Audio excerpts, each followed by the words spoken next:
दो तीन चीज़ें देखनी होती हैं। फर्स्ट चीज़ जो है, आपका बैकग्राउंड कैसा है। बैकग्राउंड से मेरा मतलब आपकी पढ़ाई नहीं है, यहाँ बैकग्राउंड का मतलब है आपका फाइनेंशियल स्टेटस कैसा है। आपके पिताजी के पास कितना पैसा है आपके ऊपर लगाने के लिए। हर घर में अलग माहौल होता है, सबके घर के हालात एक जैसे नहीं होते। कहीं हो सकता है 10-20 लाख रुपए कोई बड़ी बात ना हो, लेकिन किसी घर में टोटल भी 10 लाख रुपए ना हो, सब कुछ जुटा के भी 10 लाख रुपए ना हो। ऐसे नॉर्मल परिवार में होता भी नहीं है इतना पैसा। तो पहली चीज आफ्टर 12th देखना होता है कि जो मैं करूं मेरे पीछे बैक कितनी है। कहीं ऐसा ना हो आप कोई कोर्स ही 5-7 लाख का करने बैठ जाओ और टोटल घर में 10 लाख रुपए है नहीं। उस 5-7 लाख का कोर्स करने के बाद अगर आपको कुछ भी नहीं मिला तो वो पैसा डूब गया।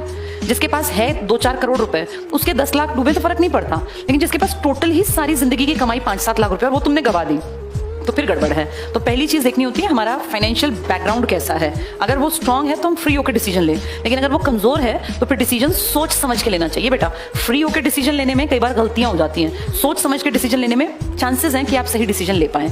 दूसरी चीज, एक तो ये चीज होती है, दूसरी आप कितनी मेहनत करने को तैयार हैं।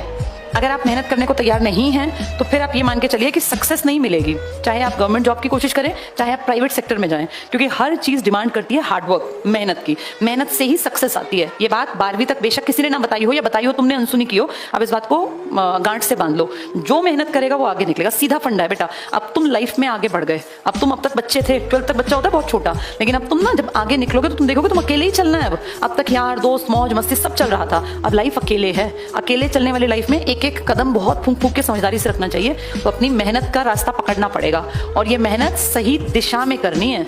मेहनत तो सब करते हैं, मजदूर किसी भी क्लर्क से ज्यादा मेहनत करता है, किसी भी टीचर से ज्यादा मजदूर मेहनत करता है, लेकिन मजदूर को तो पैसा नहीं मिलता। डॉक्टर से भी ज्यादा मेहनत करता है। हम मेहनत करें प्लस हम सही डायरेक्शन में मेहनत करें, अपनी लाइफ सेट करने की डायरेक्शन में, तो बात बनेगी, वरना बात फिर पीछे रह जाएगी। तो ये कुछ चीजें बेटा ध्यान से समझना। अब सबका फाइनेंशियल स्टेटस अलग अलग है। तुम्हारे फादर कितना कमाते हैं, तुम्हारा बैकग्राउंड कैसा है, ये बहुत बड़ी चीज होती है। 12th तक चाहे इसकी समझ ना हो, लेकिन अब ये मैटर करेगा कि तुम कैसा कोर्स करोगे, क्या करोगे, उसका तुम्हारे घर पे कितना इफेक्ट आएगा और मेहनत कितनी करोगे और कौन सी डायरेक्शन में करोगे। ठीक है, इन चीजों से तुम्हारा भविष्य बनेगा। और अब भविष्य का मतलब बेटा अगले 50 ईयर्स हैं, क्योंकि मैं ये मानती हूँ तुम बैठे हुए लोग 18 से 20, 22, 25 तक के, इससे ज्यादा के बच्चे नहीं होते पढ़ने वाले। 18 से 25, ज्यादा तुम 17 साल के हो, 12th पास।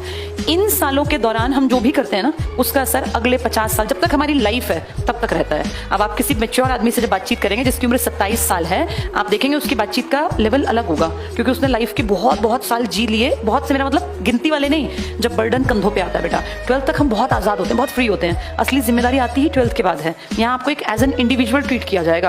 अब आपको अपनी लाइफ सेट करनी है, ताकि जिस दिन आपको ये हो ना लाइफ का लास्ट डे है, उस दिन हम सेटिस्फाइड फील करें कि हमने लाइफ में बहुत कुछ अचीव किया, जितना कैलिबर था उसका पूरा यूज किया और अपनी लाइफ को बहुत अच्छा बनाया। ऐसा ना हो आप रोज मर के जीते रहो कि यार मैंने क्या किया, काश मैं उस टाइम ठीक डिसीजन ले लेती, काश मैं ऐसा ना करता या ऐसा कर लेता। ये काश बहुत दुखी करेगा। लाइफ बहुत लंबी है, अभी तुम बहुत यंग हो, तो अगले 50 साल अच्छे बीते। जितने साल की तुम्हारी लाइफ है, मान लो 70 साल 65 साल, वो सब अच्छा बीते, उसके लिए अब बहुत मेहनत करना।